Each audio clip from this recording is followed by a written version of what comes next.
अभी तक हमने बात करी है कि हेल्थ और फिटनेस के क्या क्या पैरामीटर्स हैं। ठीक है, जब हम वर्कआउट करते हैं तो हमारी जो हेल्थ है वो कैसे इंप्रूव होती है, हमारे जो ऑर्गन्स हैं उन पे क्या पॉजिटिव इम्पैक्ट आता है। अब हम बात करते हैं कि वर्कआउट को प्लान कैसे करना है, डिज़ाइन कैसे करना है। देखो, वर्कआउट डिज़ाइन करने के लिए ना हमें ना कुछ बेसिक से कंसेप्ट हैं वो समझने इंपॉर्टेंट है। Like principle of exercise physiology, कुछ ऐसी वर्कआउट की जो गाइडलाइंस है ना वो हम डिस्कस करेंगे।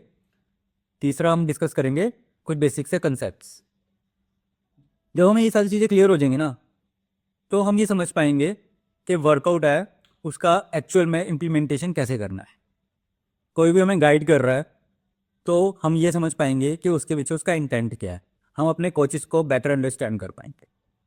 हम ऐसे लोगों से दूर रह पाएंगे जिनको नॉलेज नहीं है, बस जस्ट फॉर अ सेक आपको एडवाइस कर। तो शुरू करते हैं पहले प्रिंसिपल ऑफ एक्सरसाइज फिजियोलॉजी से। तो सबसे पहला जो प्रिंसिपल है ना एक्सरसाइज फिजियोलॉजी का, वो है प्रिंसिपल ऑफ प्रोग्रेसिव ओवरलोड। ठीक है, ऐसा लेमन अगर मैं बात करूँ ना, आपको अपने वर्कआउट की इंटेंसिटी बढ़ानी है। ठीक है, वो हम कैसे बढ़ा सकते हैं? लोड इंक्रीज करके या टाइमिंग इंक्रीज करके। फॉर एग्जाम्पल, आप बेंच प्रेस मार रहे हो, ठीक है, 20 किलो के डंबल से, तो 1.5 हफ्ते के बाद या 15 दिन या 20 दिन के बाद आपको 21 या 22 किलो से सेम वर्कआउट करना है। इसको हम बोलेंगे प्रिंसिपल ऑफ एक्सरसाइज फिजियोलॉजी का first principle, principle of progressive overload. Next principle है स्पेसिफिसिटी, मतलब हर इंडिविजुअल अलग है और उसके गोल अलग है। जो भी हमारा वर्कआउट होगा वो इंडिविजुअल के गोल के अकॉर्डिंग ही डिज़ाइन करेंगे।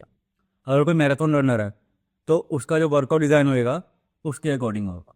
अगर कोई वेट लिफ्टर है, पावर लिफ्टर है, तो उसके वर्कआउट हम उसके हिसाब से डिज़ाइन करेंगे।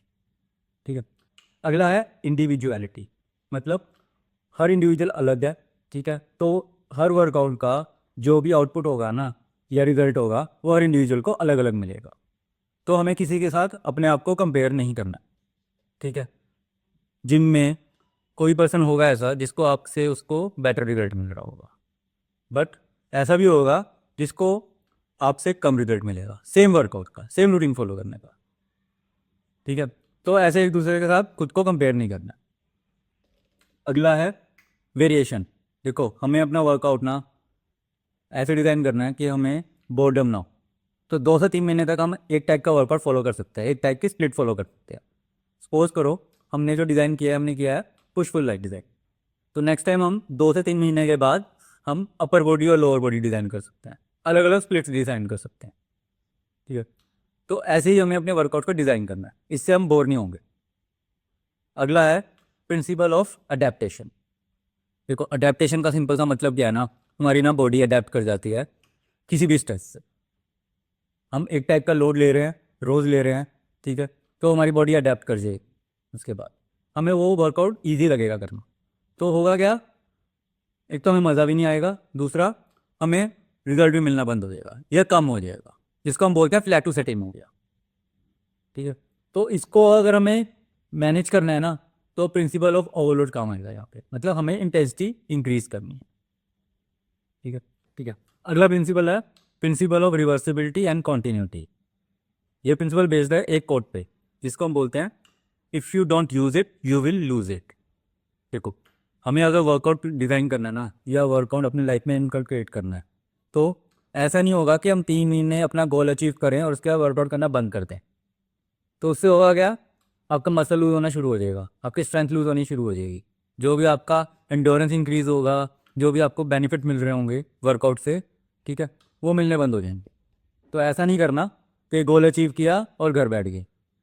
हम रोज़ नहाते हैं, रोज़ खाना खाते हैं, ऐसे ही रोज़ वर्कआउट करना है। ठीक है, तो ये बहुत इंपॉर्टेंट है। And last one is rest और रिकवरी। देखो, वर्कआउट तो हम कर रहे हैं, लेकिन हमें साथ साथ ना हमें अपनी स्लीप को भी मैनेज करना है, अपने डाइट को भी मैनेज करना है। ठीक है, और प्रॉपर रिकवरी लेनी है, रेस्ट करना है। अगर हम ये सब नहीं करेंगे तो होगा क्या, नेक्स्ट डे जब भी हम वर्कआउट करने जाएंगे ना तो परफॉर्मेंस नहीं कर पाएंगे प्रॉपर और इंजरी के चांसेस बढ़े।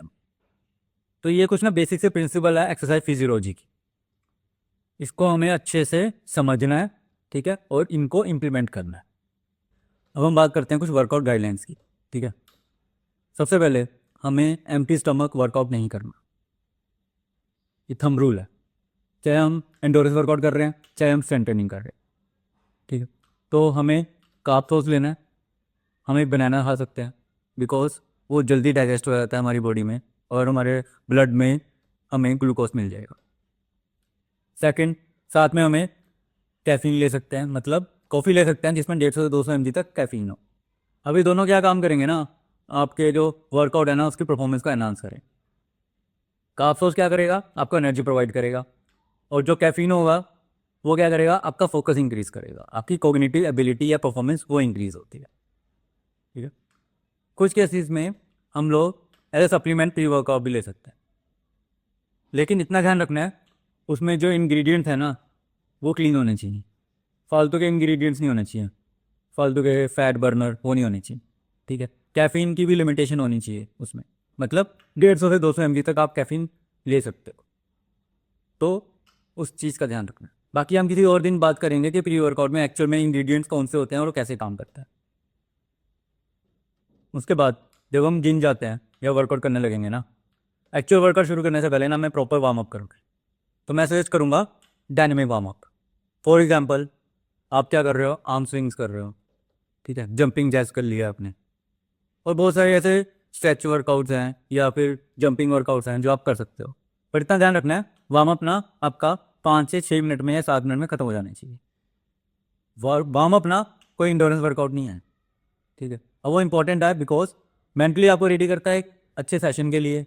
दूसरा, आपके जो जॉइंट्स हैं, ठीक है, उसमें ब्लड फ्लो इंक्रीज होता है जिससे इंजरी के चांसेस कम हो जाते हैं। और साथ में पोस्ट वर्कआउट ना मैं क्या सजेस्ट करूँगा, आप स्ट्रेचिंग करो एटलीस्ट 15 से 20 minute if you have a time, ठीक है। इससे होगा क्या, आपके जो मसल्स और टेंडेंस थी ना, रेंज ऑफ मोशन इंक्रीज होगी, आपकी फ्लेक्सिबिलिटी इंक्रीज होगी, ठीक है। आपको ना एक फीलिंग आएगी अंदर से रिलैक्सेशन की, ठीक है, जो आपके मेंटल हेल्थ के लिए इंपॉर्टेंट है, ठीक है। तो ये इंपॉर्टेंट है इतना, ठीक है।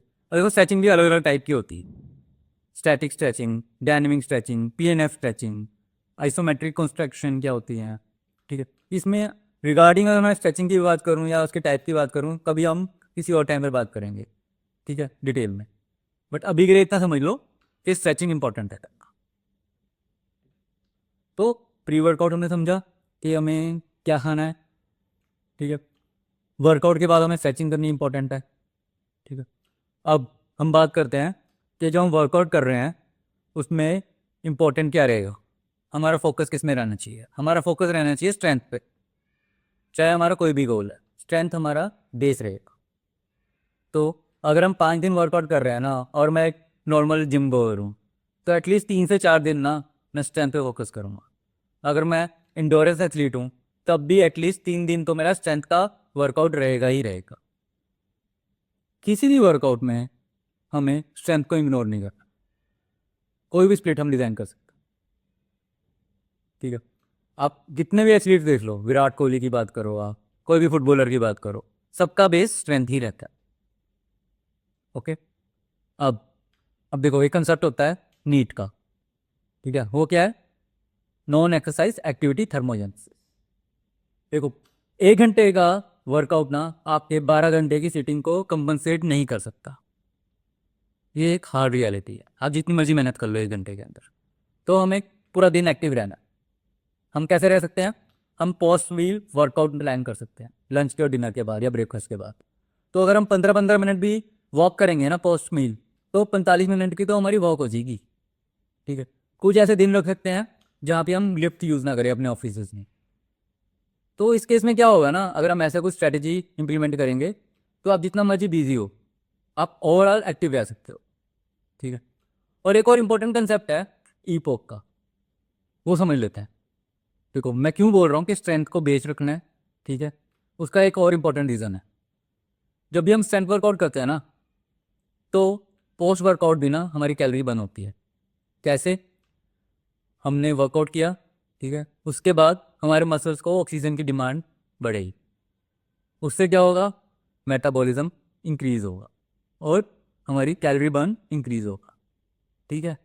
तो हो सकता है कि ड्यूरिंग वर्कआउट हमारी कैलोरीज कम बर्न हो रही हैं, इन स्ट्रेंथ वर्कआउट, बट ऐसा नहीं होता। ओवरऑल जो कैलोरी देंगी ना ड्यू टू दिस ईपोक, ठीक है, वो ज़्यादा होगी, राइट। तो देखो आज हमने बात करी बेसिक प्रिंसिपल्स की, ठीक है, कुछ वर्कआउट की गाइडलाइंस की, ठीक है, या कुछ बेसिक कंसेप्ट लाइक नीट और ईपोक। तो अब तक हमें इतना समझ में आ गया है कि हमें वर्कआउट कैसे डिज़ाइन कर, देखो क्या एक्सरसाइज करनी है, लेग्स के लिए कौन कौन सी एक्सरसाइज कर सकते हैं, चेस्ट के लिए कौन कौन सी एक्सरसाइज कर सकते हैं, एंडोरेंस के लिए हम क्या क्या कर सकते हैं, ये सब हमें ऑनलाइन मिल जाएगा। आजकल एआई के टूल्स हैं इतने, ठीक है, मार्केट में अवेलेबल फ्री टूल्स हैं। आप अपनी रिक्वायरमेंट डालो, वो आपको वर्कआउट स्प्लिट डिज़ाइन करके दे देगा, ठीक है। तो कोच का ये काम नहीं है कि आपको रोज़ एक्सरसाइज बताना, कोच का काम क्या है, आपको सिखाना, ठीक है।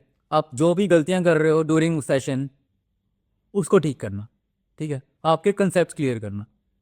आई होप अब आपको कुछ बेसिक कंसेप्ट क्लियर होंगे, ठीक है। तो अब ये आप इम्प्लीमेंट करोगे ना 2 से 3 महीने, फिर आप मुझे बताना कि आपकी लाइफ में क्या चेंज आया है, ठीक है। इनफैक्ट ये जो मेरी पूरी सीरीज़ थी ना हेल्थ और फिटनेस को लेके, ठीक है, तो मेरा एम सिंपल था, कुछ बेसिक कंसेप्ट क्लियर करना ताकि आप अपने वर्कआउट को प्रॉपरली डिज़ाइन कर सको, आपको बेसिक नॉलेज मिले रिगार्डिंग हेल्थ और फिटनेस, और जो हमारे वर्कआउट्स हैं, जो भी फिजिकल एक्टिविटी हम कर रहे हैं, वो हमारी लाइफ में क्या वैल्यू ऐड कर रहे हैं, ठीक है। आगे हम बात करेंगे अगली सीरीज़ में रिगार्डिंग न्यूट्रिशन, जहाँ मैं आपसे कुछ बेसिक कंसेप्ट के बारे में डिस्कस करूँगा न्यूट्रिशन के, और हम अपनी डाइट को कैसे डिज़ाइन कर सकते हैं। Thank you.